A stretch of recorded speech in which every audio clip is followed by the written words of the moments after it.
रात्रीची वेळ, निर्मनुष्य रस्ता आणि अचानक दुचाकीच्या हेडलाईट समोर बिबट्या, अशी थरारक घटना गुरुवार दिनांक 13 ऑगस्ट रोजी रात्री कोपरगाव शहरातील खडकी परिसरालगतच्या साबळे गवारे वस्ती रोडवर घडली.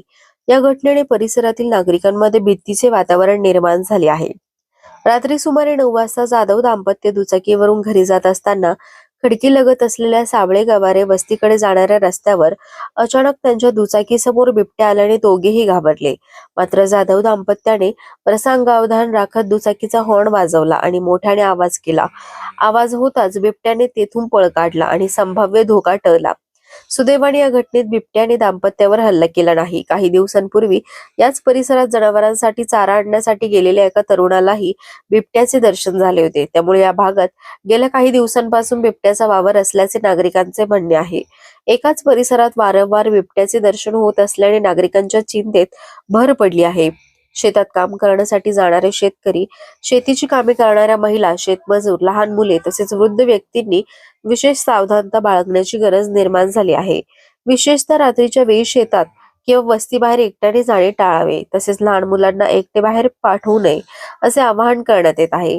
या पार्श्वभूमीवर वन विभागाने तातडीने खडकी लगत असलेल्या साबळे गवारे वस्ती परिसराची पाहणी करून बिबट्याच्या हालचालीचा मागोवा घ्यावा. नागरिकांच्या सुरक्षेसाठी आवश्यक उपाययोजना करून गरज भासल्यास बिबट्याला जेरबंद करण्यासाठी पिंजरा लावावा, अशी मागणी नागरिकांकडून होत आहे. दरम्यान नागरिकांनी घाबरून न जाता सतर्क राहावे आणि बिबट्या दिसल्यास त्याच्या जवळ जाण्याचा प्रयत्न न करता वन विभागाला माहिती द्यावी, असे आवाहन करण्यात येत आहे. कोपरगाव एक्सप्रेस न्यूज साठी सुनील ससाने, कोपरगाव. कोपरगावातून घरी चाललो होतो, तर घरी जात असताना समोर लाईट मध्ये बिबट्या दिसला.